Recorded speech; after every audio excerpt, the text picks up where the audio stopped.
Joining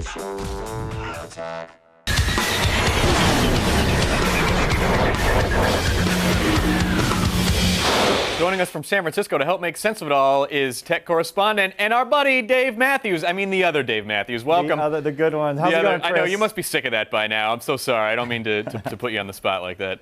And I'm sorry about your sax player. Okay, one of the biggest announcements to come out of today's press event is the launch of iTunes 8. So what new features are we actually getting? So the big thing they added was this Genius feature, which is going to upset companies like iLike. Genius lets you take one song in your albums or your rips or whatever you have in iTunes, and you click on the Genius button while you're playing that song, and it automatically builds a playlist of 25, 50, or 100 songs based upon that one song. And I got to say, I actually played with that a little bit today. I downloaded iTunes 8 and messed with it today, and it was pretty good. I mean, I know it gets better the more you use it, but I picked one song, it built a great playlist, and then allowed, showed me all these other songs that I could purchase in addition. That's right, and it uses crowdsourcing. So this is going to raise a lot of privacy issues, because this means when you install iTunes 8 on your computer, it's going to look at all your music and send that to Apple. And it looks at things like play count, looks at things like how many times you play these tracks in your own playlist that you've built manually, and it crowdsources this information and shares it with the rest of the iTunes community.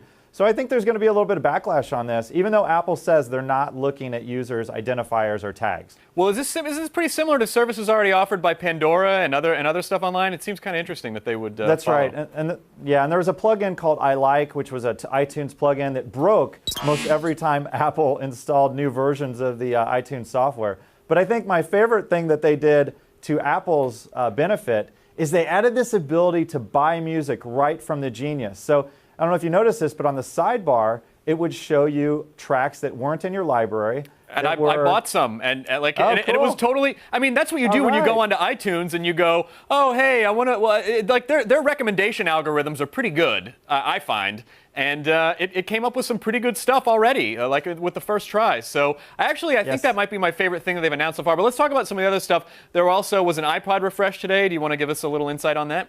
Yeah, sure. The Nanos finally went from being those short little stubby things, which I absolutely hated. They were hard to hold on to, back to the tall form factor, and they're thinner than ever, and they have this really cool concave shape on either side.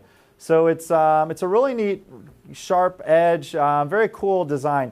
And what I love is they added the accelerometer out of the iPhone. Oh yeah, on so it. you can shake and shuffle.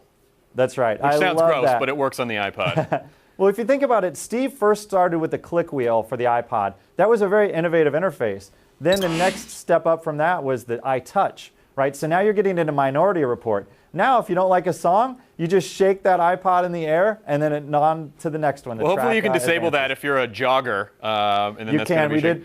All right, yeah, I did talk to some of the Apple reps about that. They said it can be disabled, and jogging should not affect that. Dave, why the crap did they drop the 160 gig iPod Classic to 120 gigs? It was because the 160 used a dual platter hard drive, and it was just too fat.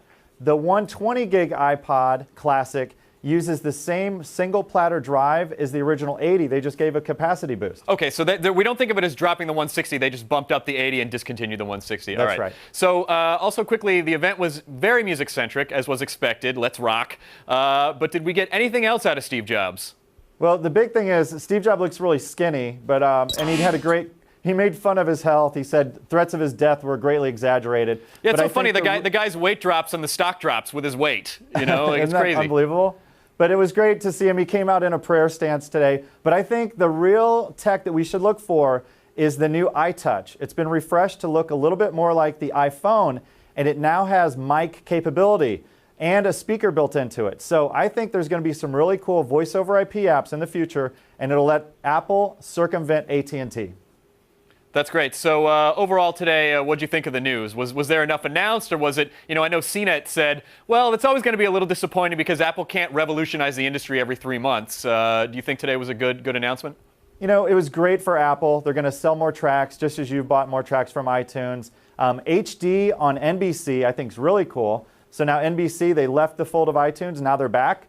But I think they're going to be able to sell some more products, and I'm really excited. 700 games. So Steve is really going after the PSP and then Nintendo DS platforms and turning the iPod and the iTouch into a gaming platform. So it's going to be interesting to see what happens. That's great. Dave, thank you so much for being here. I also want to mention iPhone firmware update on Friday 2.1, so look for that as well. Friday, Dave, thanks for keeping us in the loop. He's promised no more crashes as well. Well, we'll see. We'll see. I've heard that, but I hope that's true. You know, I wonder if Steve Jobs thought that loop was cool. Steve?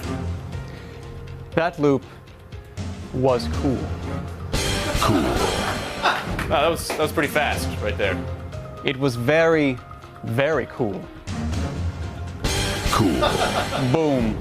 Listen, I don't mean to be disrespectful, but you think maybe you might want to take a little time to think about some of these before you just spit out the cool part? I said it's cool, Chris.